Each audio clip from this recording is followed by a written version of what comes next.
Oh yeah, he knows it's a real deal. I think he'll be just fine. Huh. Bit of a misdirect, potentially?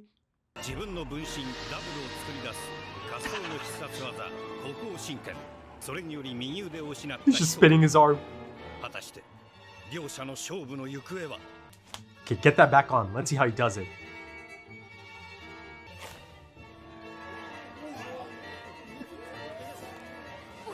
For my next trick...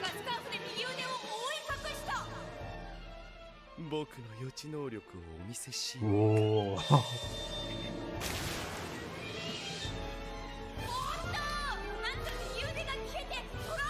And he tossed everything up. Oh, that's a great shot.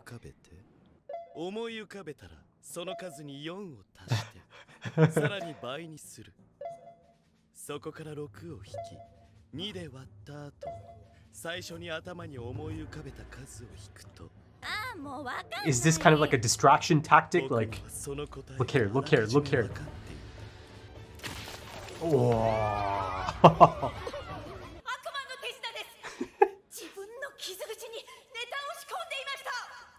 I'm still thinking about the arm.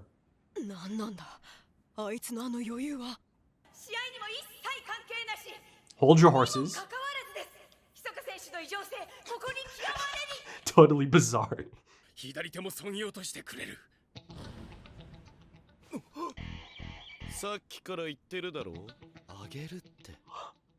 He's gone right in.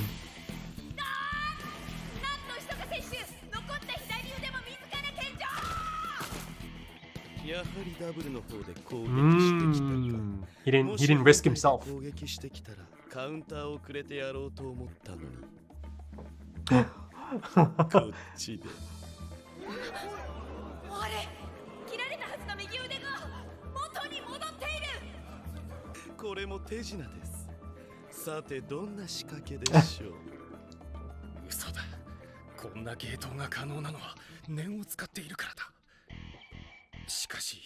Yeah. Whoa. Whoa. Oh, he's got him. He's got him. Yeah. Fear of the unknown, of course. Subarashi. I love that. The game is up.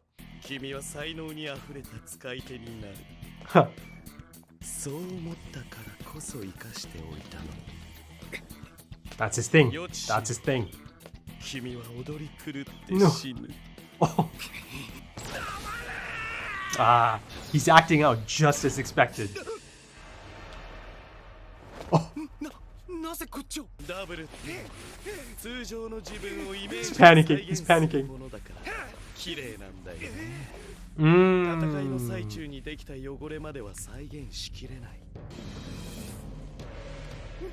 Oh. Oh, yeah. It's over for you. It's over for you. He's panicking, he's rushing, he's on edge. I'm sure I might find out at some point. Hopefully.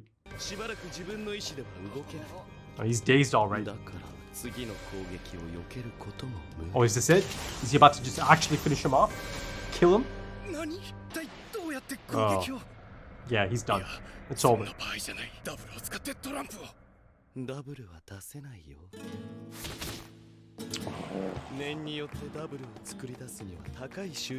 Yeah, but he's got a lot of pain at this point.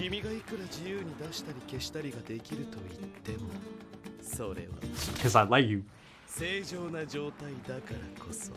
Oh. Look at this.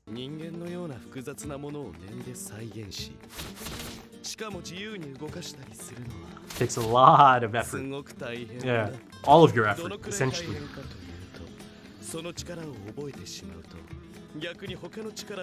Oh. All your eggs in one basket, eh? Risky approach. Bit of a lesson as well, though. I'm not sure if he's going to make it out alive here. The swagger. Ooh. Gankun? I'm trying to think how exactly he could explain this because it might... Oh. Hold that thought. Who's this? No. Phantom Troupe member? It might be. It just might be. Oh, you know I'm going back to that silhouette shot. Anta baka?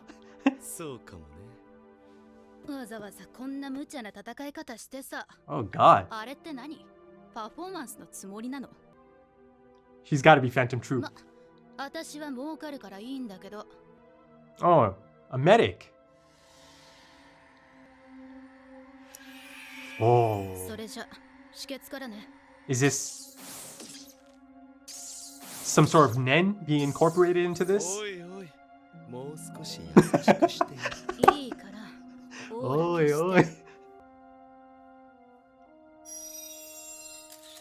Whoa. Oh. Oh god. So it was legitimately chopped off Nen stitches.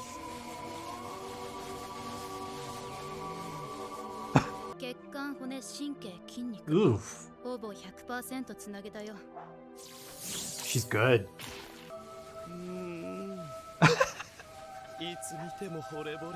It's interesting to see him around just someone else in general. Like he has connections.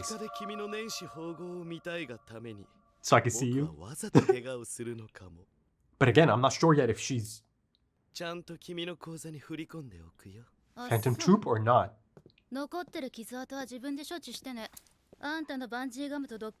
Bungee gum. Texture surprise. Seamless, eh?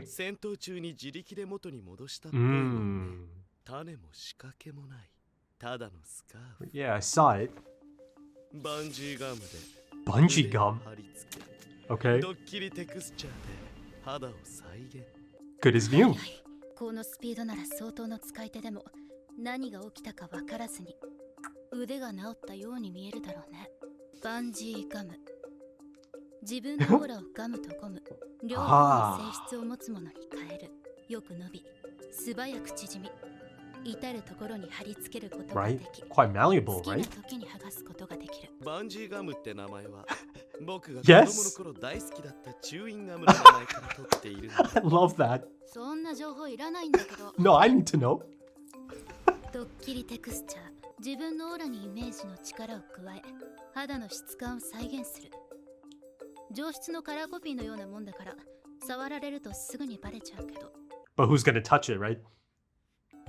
このドッキリテクスチャーって昔大流行したいたずらシール入りの歌詞が由来なんだ。Okay. あの時あんたは13枚のトランプを巻いて気をそらし、Right. 同時に放り投げた右腕とスカーフはドームの天井と床にバンジーガムを貼り付けた。記念にあげる。左手に握られたオーラを同時に放ち、 And? 付着。トランプから伸びている13本のオーラとカストロをつなぎ合わせた。しかしカストロはそのことに気づかない。So this is a different level of technique then. But how come he wasn't able to pick up on this?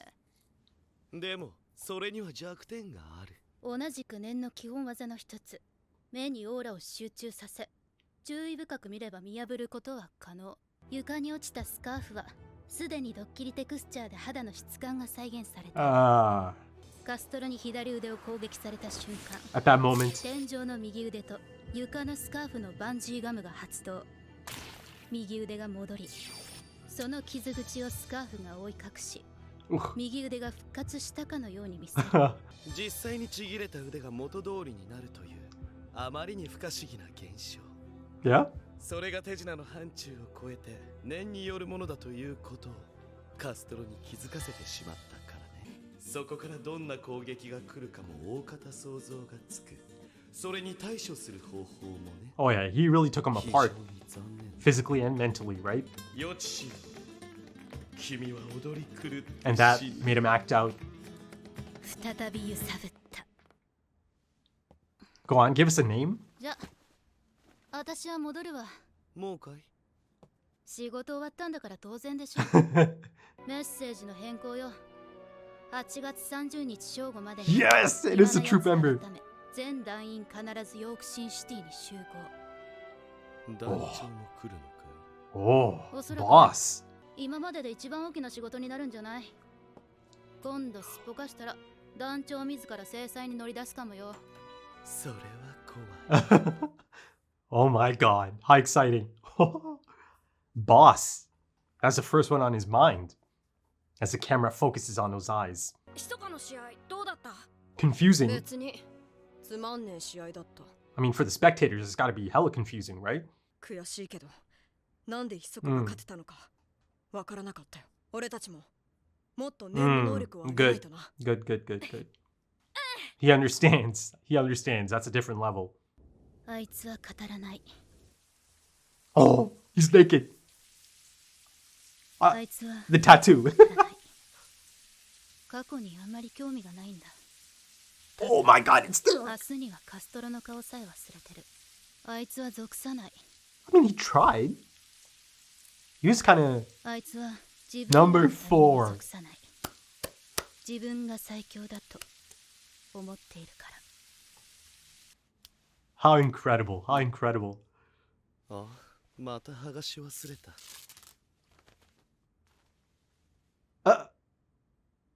雲か新しいおもちゃも Sure did.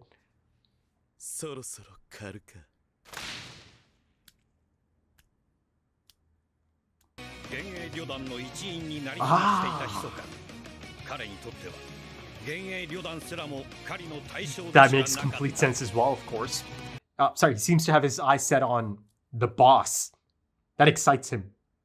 Okay, so let's get right into it because there's quite a bit to get to, isn't there? I mean, as a Hisoka enjoyer, this is like dreamland. And I'm sure for, many of you fellow Hisoka enjoyers, this must have been the same type of feeling, right? This episode specifically is the most extensive look at Hisoka, right? It's essentially kind of lifting the curtain, right? A peek behind the curtain, essentially, right? And I think ultimately it kind of almost demystifies Hisoka quite a bit and it actually grounds him as quite a human character. But that being said, I don't think the mystique of Hisoka has been, taken altogether or anything, because I think he's still full of intrigue and mystery, no doubt about it, right? But still, it was just brilliant.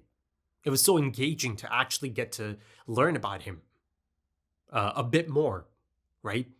There's even something quite charming from his past, right? I learned about this bungee gum and the texture surprise techniques that are really quite unique and specific to him, right? And, as Master Wang mentioned a few episodes ago, certain elements or certain, objects or techniques, I suppose, are much more effective if they are compatible with the Nen user, right? If they have a connection to this ability or this, I don't know, this component of that ability. And, in Hisoka's case, it's this bungee gum and texture surprise, right? He mentioned that he calls it bungee gum because of this candy that he used to love in his childhood.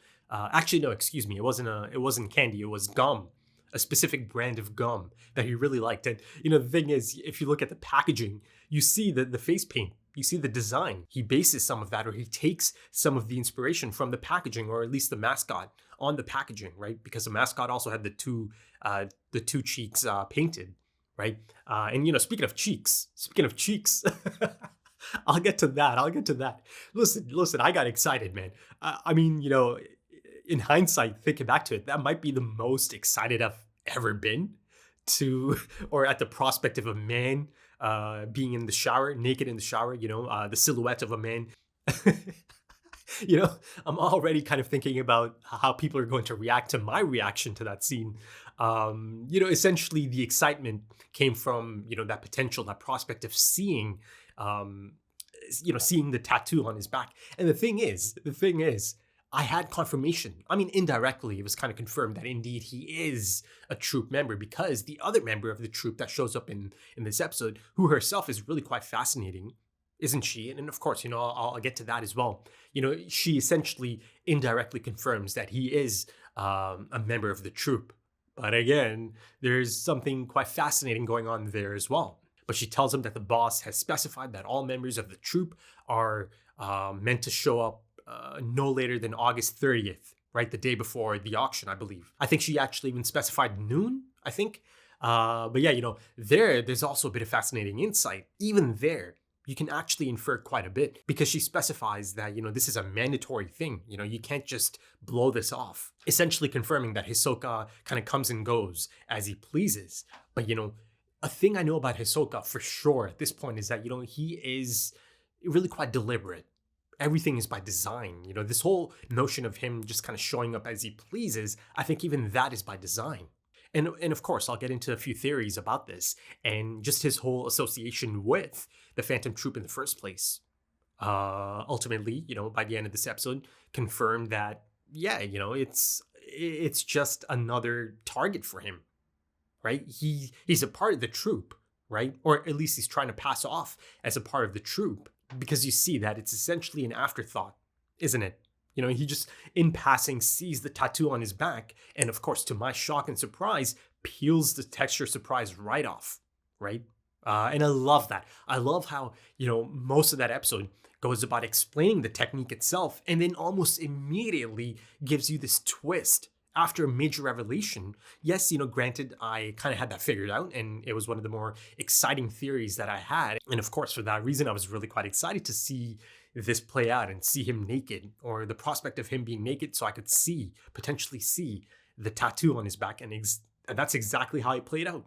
There's that tattoo on his back. So, in just a matter of maybe 30 seconds, I get that, immense high of kind of getting this confirmation on my theory, right?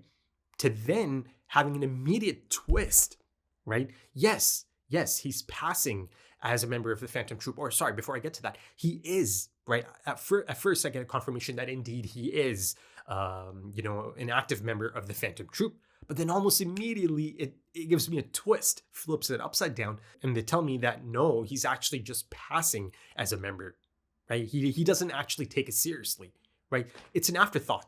Like I said, it's an afterthought. He sees it in the reflection as he's passing by. He's like, oh yeah, that thing, right? Peels it right off and tosses it.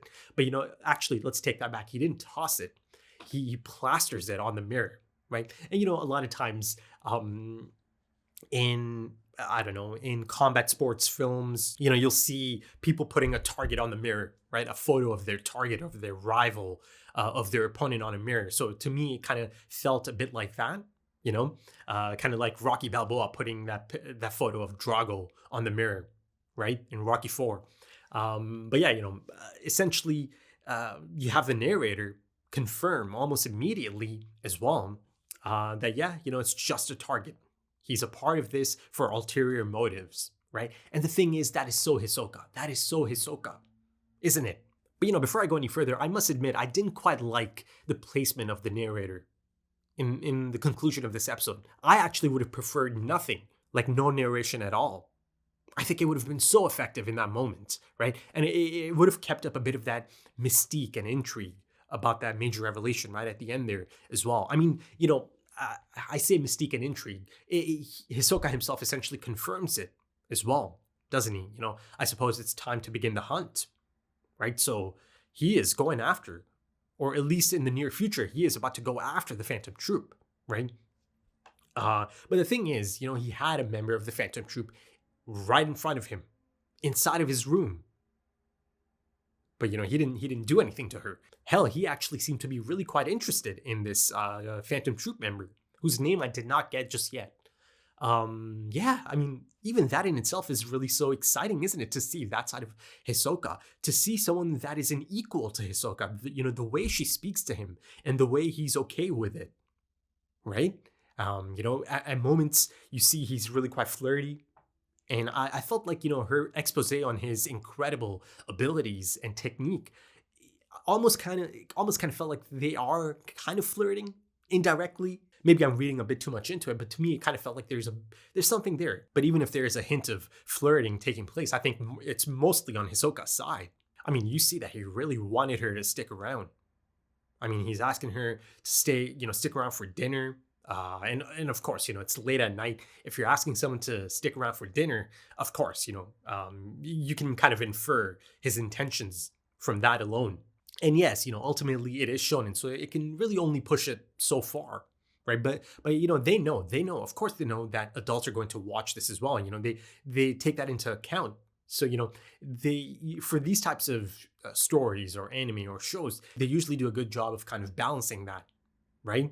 The limitations of it being shonen, but then also, incorporating enough that the older demographics can also get quite a bit out of it. But my point about the narrator coming in, this is one of the few rare occasions so far in the 32 episodes that I really would have preferred just no narration at all, right? But again, it goes back to my point, right? It is a shonen. There is a certain demographic that they have to kind of cater to and kind of spoon feed and, spell it out. So it makes it really quite clear at that point, even though it's there for us to pick up on anyways, but they double down and make sure to make it crystal clear for everyone that is watching at that point.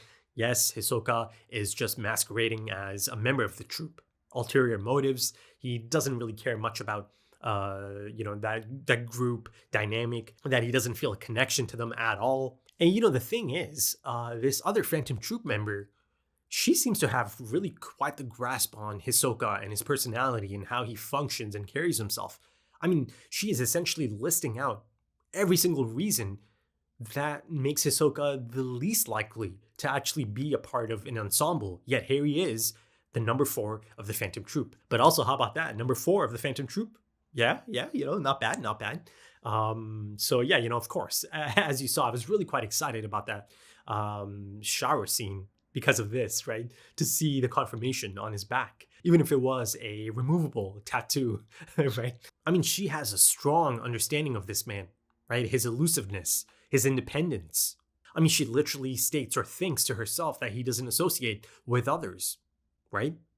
He's his own man because he believes himself to be the strongest. He doesn't need anyone else, right? Again, independent.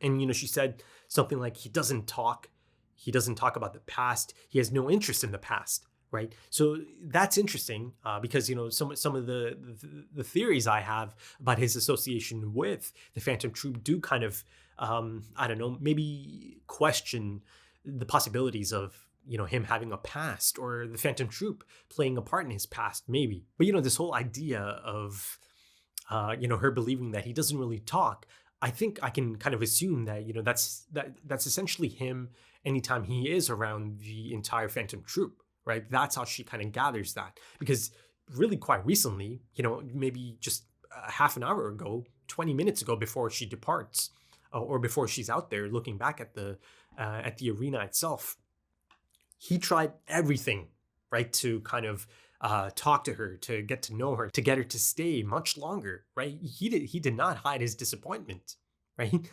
The moment she got up and he's like, "Oh, you're gonna leave already?" So surely she's picked up on that aspect of it, right? That he does take an interest in her, even if around the others, it's more so about just keeping to himself, doesn't talk, right? Doesn't associate, none of that. So yeah, it's an interesting dynamic, these two, because she knew about his abilities already, right? So I suppose she's been out in the field again as part of the Phantom Troupe, I don't know, on enough occasions that she's able to know that much about him. She's the one who actually calls out bungee gum and texture surprise for us, the audience, for the first time. Maybe I'll get this out of the way. That whole scene, kind of going step by step and explaining everything. Yes, yeah, it's usually not the type of thing I like, right? That type of delivery for exposition. But I think it was passable in this scenario because, it was more so of a discussion because Hisoka is asking of her opinion, right? Of his performance out there. And it is quite the showcase. He is a master showman, isn't he? A master of his craft. But yeah, hopefully this type of delivery for exposition isn't the norm in this anime. Every now and then I can understand, especially given, this Nen system. I mean, oh my God, this Nen system is just, it really is quite intriguing, isn't it? It's fascinating. And, over the span of these past few episodes, it's kind of, every single episode, it's been kind of going to the next step. Now, the next step. I mean, it really truly is beginning to feel like that they did open Pandora's box a few episodes ago by, introducing Nen properly, right? Kind of bringing it to the forefront of this anime, of this story, this incredible power system. I mean, the absolutely limitless possibilities, the permutations. It is so exciting. Incredibly exciting. And, the thing I really like about this is that it's really quite a character-driven power system, isn't it? It's really quite unique to each user, right? It's not as simple as, this person's using this technique. I can just kind of replicate that technique. I can just kind of take that technique and use it as my own, right? Maybe that is a possibility as well. Maybe there's people out there that can do something like that, right? Kind of take from others and use it as their own, right? Kind of replicate it almost seamlessly. But to me, it really truly feels like it is something unique to each user that they've dedicated hundreds and maybe thousands of hours to perfecting. You see that Castro put everything into this technique, the doppelganger technique. But Hisoka also brings up this fascinating notion of running out of memory space. And of course, that is in relation to Castro's hyper focus on this ability and this ability alone, right? He essentially over specializes in this ability and leaves himself open to everything else. I mean, essentially, it kind of feels like an all or nothing approach, putting all your eggs in one basket, right? I mean, yes, it's really quite the ability, but again, against someone like Hisoka, an absolute master, yeah, sooner or later, you're going to come crashing down like a house of cards. As expected, he spared him 2 years ago because he felt that there is potential for growth, that he could be quite a supreme fighter, quite a worthy opponent, right? Much like how he might think that the Phantom Troupe might be quite the worthy opponents, right? Or maybe not all of them. He could be focusing on just the boss, because there's a few moments here you see he kind of perks up, right? At the mention of the boss, I think his question to this other member was, "Is the boss going to be there?" Right? And then I was kind of alluding to this, some of my theories about his association with the Phantom Troupe. This whole idea of him coming and going as he pleases. And, she said that, if you don't show up this time, that the boss might actually come after you and hunt you down, right? So I don't know, man. There's always a possibility that that's actually how Hisoka wants it to play out, that he maybe does want the boss to come after him. So for that reason, he's kind of trying to push their buttons, trying to push the boss's buttons, by kind of coming and going as he pleases, not really being a member of this ensemble. Right? I mean, this is quite the commitment, right? This is meant to be a really tight-knit group, right? I mean, the tattoo itself kind of speaks for that, doesn't it? As a pledge, as this initiation to this group of theirs, right? And, that kind of raises a few more questions. How exactly was Hisoka able to trick them, right? I mean, I'm not speaking of the technique itself, that's pretty clear. But, I just kept assuming, something that important must have been, in the presence of maybe a few other Phantom Troupe members, actually getting your back inked. I mean, I was actually even assuming that maybe it's another Phantom Troupe member that inks you. And if that is the case, then of course, as showcased or, confirmed in this episode, even though the appearance of Texture Surprise is, really quite believable, right? It kind of falls apart to the touch, right? It feels that test, you can tell. She confirmed that, yeah, if you touch it, yeah, you could tell it's just a copy, right? A flimsy copy of that, apparently. So yeah, I'm kind of excited to learn about that aspect of it. How exactly was he tattooed? And also, was that the first time he actually took it off in a long time, or is it something he kind of just puts on if need be? So in this case, it might have made a lot of sense for him to actually put it on, right? Because this Phantom Troupe member is going to be around. So maybe he was anticipating that she might actually see him topless, right? During the surgery. Maybe he might have to take his shirt off as she's doing her Nen stitches. How cool is that ability, right? I think she needs to be Leorio's teacher, Nen teacher, or Nen master, right? Again, I know that's never going to happen, of course, but isn't it just a perfect match for someone like Leorio? And then, of course, you have to think about that ability, right? Everything is unique to each user. So her backstory promises to be quite fascinating if they ever even focus on it, if they tell me about this, the reasoning behind this. She's a surgeon. She's clearly a medic. So I'm guessing she might be the medic for the Phantom Troupe, right? And Hisoka had her out here already before his fight, though he did kind of joke about getting himself into a situation like this so he could see her, right? So he could see her do her thing. And the thing I really love here is that you see that he was legitimately mesmerized by this ability, her doing her thing, right? It was exactly the same as Illumi doing his pin thing, right? Getting out of his disguise. So the man certainly has a taste for these really impressive abilities, or people that have these really impressive abilities, or impressive people altogether. I mean, you could really tell that he holds her in high regard, right? He's impressed. He's impressed by her, for sure, right? And I'm impressed by her. And also, let me kind of finish my point about her having such a strong grasp on Hisoka's character. So ultimately, yes, she has doubt. She has doubts about him. I mean, I'm just kind of assuming that the leader, the boss of the Phantom Troupe, must have some concern or doubts about Hisoka, right? Surely they Hisoka is on their radar. They are the boss of the Phantom Troupe after all. So I have really high expectations. And speaking of high expectations, and speaking of Nen and it being so unique to each user, how about the Phantom Troupe leader? How about their ability? I'm so excited to see their use of Nen. Right? I'm sure it'll be fascinating and really quite ingenious. Much like how Hisoka's approach is really quite ingenious. And it's ingeniously misleading as well, right? Methodical, right? To outsiders, it's bizarre, as the announcer stated. Hisoka's being his usual bizarre self again. But again, us audience who gets to see behind the curtain knows that it's essentially controlled chaos. His approach is all about misdirection, deception, right? And ultimately, I love it. Isn't that just perfect for someone who claims to be a magician? Oh my God, it's just, I love it. I just love this character. I'm just enamored with this character at this point. Listen, man, I love the boys, Kilua, Gon, Kurapika, and Leorio. But there's a strong case here, a strong possibility that Hisoka actually is my favorite character of the anime as of this point.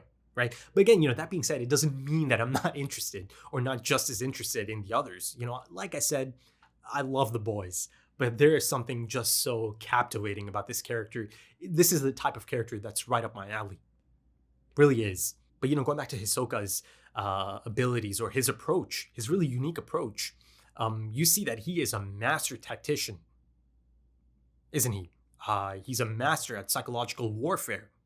I mean, this man has incredible situational awareness and analysis on the fly.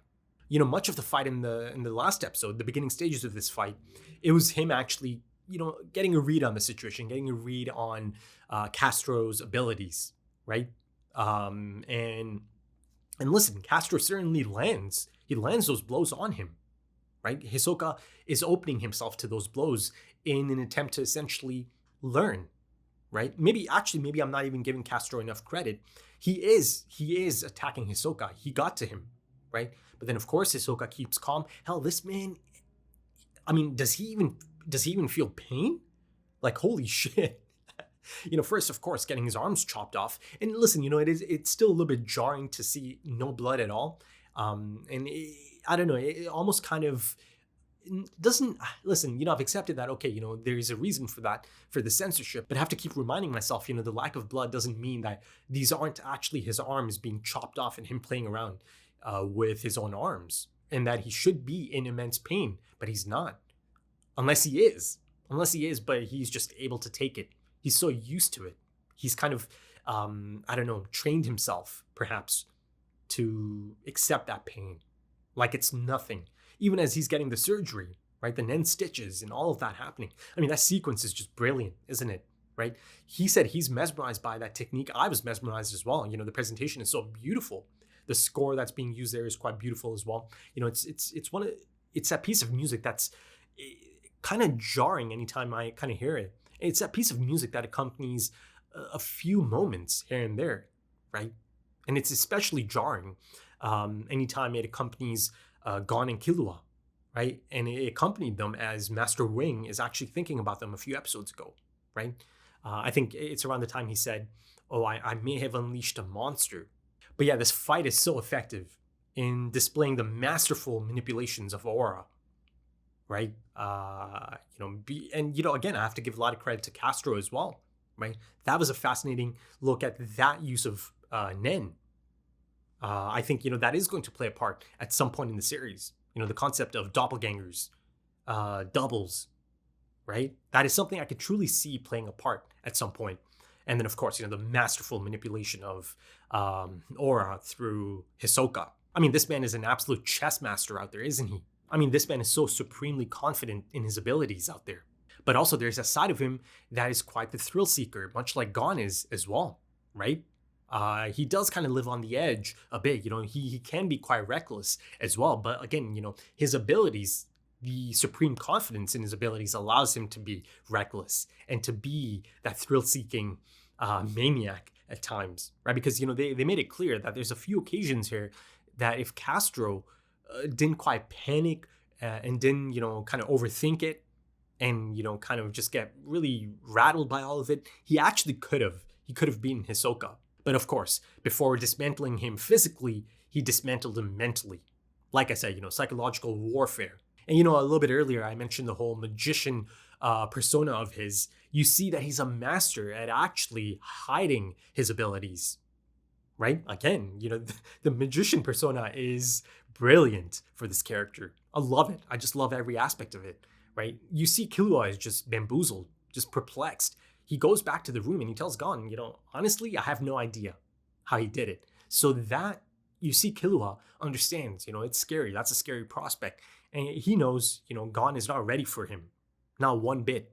So he implores him, let's learn more about Nen, right? And I love that because, me as an audience member also wants to learn much more about Nen before, the eventual Gon versus Hisoka fight. Surely, of course, that's essentially a bit of a lock. I can see that as the climax of this arc. And listen, I'm completely expecting it to be another harsh lesson for Gon. But I do feel like he'll land. I do feel like he'll be able to do something, right? I think you'll see an improvement for sure. But of course, ultimately, he's not going to be even close to Hisoka at this point, right? That's just not realistic to expect at all, right? That'd be just crazy at this point. And again, Kilua knows this. But of course, us as the audience gets a peek at how exactly he pulled it off because the other Phantom Troupe member kind of nailed it. She saw everything play out, right? As a Nen user, she's able to perceive a lot of this, right? Most of the people in there, I'd say maybe 90 to 95% of the people in that arena are just normal people, right? Average people that just show up to have a bit of fun. They don't know Nen. They don't know how to perceive Nen. So to them, it's just this perplexing, bizarre behavior, right? But again, to us, it's really quite structured. And, again, like I mentioned, there's this expose on his talents. And, she did a fantastic job, essentially, explaining everything step by step. So I don't really need to go through it. It's really quite clear cut, right? And it's impressive. It's really cool how he pulled it all off. Though I must admit, that whole thing about tossing his arm to the roof, his arm is a physical thing. So people should be able to see it, right? They should be able to see something maybe rushing to the roof, even if it is at quite an alarming speed. But again, misdirection and deception, that's a major element of his approach. So no one's really truly focusing on the arm that's going rushing up, maybe other than some of the Nen users. I'm sure there's other Nen users that are in the crowd that I don't even know about, much like I didn't know about this one, the Phantom Troupe member being there, right? And I kind of expected this. I think I mentioned this. You at any given time, you have no idea who might be watching, right? Who might be in the audience. So yeah, I'm sure there might be a handful of them, maybe a few of them, maybe even one or two in the crowd that are able to kind of keep up with Hisoka. Maybe, right? And maybe they did know about his arm going all the way to the roof, right? But they have no reason to, speak out or anything. Oh, also in terms of the texture surprise, naming it after, some snacks he used to love as a kid. Because they used to have those stickers in them. A friend of mine from Japan actually sent this beautiful care package recently. A lot of fantastic snacks and candy and, shirts. And, if you are watching, thank you once again for that. I don't want to say the name just in case they don't want their name to be out there. But yeah, it was a beautiful package. But yeah, it had those types of snacks in there. There's some One Piece ones. There's, I think, maybe some Jujutsu Kaisen ones, right? It's like wafers, but they also have stickers in them. It was the exact same thing they showed on screen, right? So it was really nice to have this really direct connection to it or understanding of those types of snacks. And, they were really quite nice. I enjoyed it. I'm really not usually a candy person. I don't really even use sugar in anything. I have my coffee black, and I usually try to keep my diet really quite clean. But, that package of candies and snacks, I took that apart, man. It's good stuff. Good stuff. So, once again, thank you for that. But yeah, I really felt that these little things, these explanations for his techniques and the names of these techniques, it really grounded him as a human character. Just the thought of a child Hisoka is just not something I thought about at all before this, right? But now, again, it's kind of shifted my perspective a bit on Hisoka. So, of course, I'm really, really quite excited for any potential backstory for Hisoka. I'm sure, for a character of this magnitude, there's got to be something at some point, given the episode count as well. So yeah, that right there, it's exciting to even think about. But let's kind of go back to the Phantom Troupe because, as confirmed, yeah, they have their own plans for this year's auction. I believe she said this could be their biggest job yet. So that right there, I mean, you can infer quite a bit from that, right? Given the nature of the Phantom Troupe and the type of group they are, I can totally see them going after all of these things that are about to come in for auction, right? Targeting all of these things, or at least the items that are the most rare, the ones that might yield the most profit. So I can see something like that playing out, or at least being a part of their plans. If you are speaking of the Phantom Troupe, and if you are speaking of Hisoka and his connection to the Phantom Troupe and all of that, you simply have to bring in Kurapika. Right? Because here, you kind of get a look at, I mean, now I have 2 confirmed members, right? Even though ultimately Hisoka isn't really quite serious about it. For all they know, for most of them, he is a member of the Phantom Troupe. But the other member I see here, she's really, I don't know, put together. Nothing about her at this point, at least, other than actually being a member of the Phantom Troupe, is telling me that she's some evil person. She's not the type of person that comes to mind as I think about the things that happened to Kurapika's people, his clan, right? I don't know. It's just not the mental image I had, given how she carries herself as well. So, I think there is something there in terms of Kurapika potentially struggling with, the troupe or certain members of the troupe, right? It goes back to that point I made a long time ago at this point. And, the last time I was this excited as well, or one of the few times I was really incredibly excited, was at Trek Tower, around the time I got the silhouette of the Phantom Troupe. And remember, I think I mentioned in that episode's discussion, what if there's likable members? What if these characters are likable? She's quite likable, so I'm sure that there's other members that might be really personable, likable as characters. But also, I'm sure there might be some absolute assholes in that group as well, and I hope for that. I do, right? That makes for a great ensemble cast of characters. You need different types of characters or different character types to kind of bounce off of each other. And I'm sure this boss is going to be quite a fascinating character as well. So, I'm interested in seeing how Kurapika is going to react to this, right? Because surely he is going to come across the Phantom Troupe, right? And of course, Hisoka himself is the one who told him about this, to, meet them or meet him at York New on September 1st, or be there at least. And, the thing is, that actually reminds me of something I said a long time ago in the early stages of the Hunter exam. This idea of Hisoka being this mercenary for hire. I think I even said something like, oh, you could even potentially look at someone like Kurapika teaming up with Hisoka, maybe hiring him, maybe, right? I think I even talked about that all that time ago. Look at it now. You have Hisoka, who is actually going after the Phantom Troupe, right? He confirms, yeah, I suppose it's time to begin the hunt, right? So yeah, there is this chance of a team up here, right? 2 people that find themselves on the same side, kind of. You know, Kurapika and Hisoka. For different reasons, of course, but still. Oh, and also, speaking of Kurapika, I hope I kind of get to, check in on him and his progress so far, right? Because he came across his Nen teacher, who, again, I don't think came across Kurapika by some coincidence or anything. But yeah, it'd be great to check in on him. And then, of course, hopefully Leorio as well, sometime soon. But also, in terms of Hisoka latching onto the Phantom Troupe, taking an interest in the Phantom Troupe, targeting them, essentially, of course, at the most basic level and the most likely level, it's essentially because he might consider them to be worthy opponents, right? And then again, like I said earlier, perhaps the boss specifically is the one he's really targeting, as kind of alluded to in this episode. If it's not that, you could make a case for, or you could maybe kind of theorize that maybe it is something to do with his past. Have they wronged him in some capacity? Kind of similar to Kurapika. Maybe. She did say he does not speak of the past at all. He's always thinking about the future, right? He's, Hisoka kind of feels like a Ronin, doesn't he? Ooh, also speaking of the Phantom Troupe, I think I got a bit of a sneak preview to the theme, right? As she mentions, I came for another reason as well, right? And again, tells him that he's got to be there August 30th by noon, right? I think, that might have been the Phantom Troupe theme.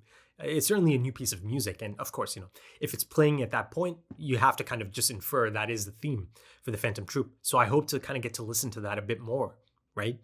Get really deep into that theme, further into that theme. And, in terms of her character as well, a few more things, she noticed as he is once again, kind of showcasing his texture surprise to kind of blend in the stitches that he just recently received. She noticed just how quick he was, how fast he was. I think she even mentioned that he's quick enough to actually fool a Nen master into thinking that he actually did heal on the spot out there, right? And also there's a frame and it focuses on her bag, right? I mean, it's kind of unmissable, right? And you don't just kind of use a frame, a few seconds of a frame to focus on something like that for no reason. So I'm sure there's something interesting going on there as well. But yeah, I think that should do it for this one, folks. Again, incredible showcase of Nen and how creative it can be and how unpredictable it can be, and all these limitless permutations and how unique it can be to each Nen user, right? And how your psychological state can actually affect your use of Nen as well, right? It is just so exciting. And I'm sure I'm just scratching the surface, right? I'm thinking about some of these other users out there. I'm thinking of maybe people like Silva, Netero, Zeno, right? These kind of people. My God, it's exciting. I'm definitely going to see some crazy shit, aren't I? As far as Nen goes, it feels like you can do so much. It really, truly feels like you can do anything with Nen, right? Again, the possibilities seem to be endless. But yeah, I thoroughly enjoyed that. I mean, yeah, I'm sure you could tell I enjoyed that quite a bit. And if you enjoyed that, consider dropping a like, consider dropping some comments, give me your thoughts. If you are interested in full opacity or early access to the next few episodes right now, or perhaps even timer-based full length, again, at this point, I am using Crunchyroll. But yeah, if you're interested, check out the Patreon page and potentially support the channel. Links in the description and the pinned comment. Also, links to social media. Consider checking out Twitter, maybe Instagram. You can really support the channel just by following on Twitter. But yeah, that should do it for this one, folks. Thank you for joining me and thank you for your time, because time is precious. It really is. And I do hope to see you again soon for the next episode. Until then, take it easy.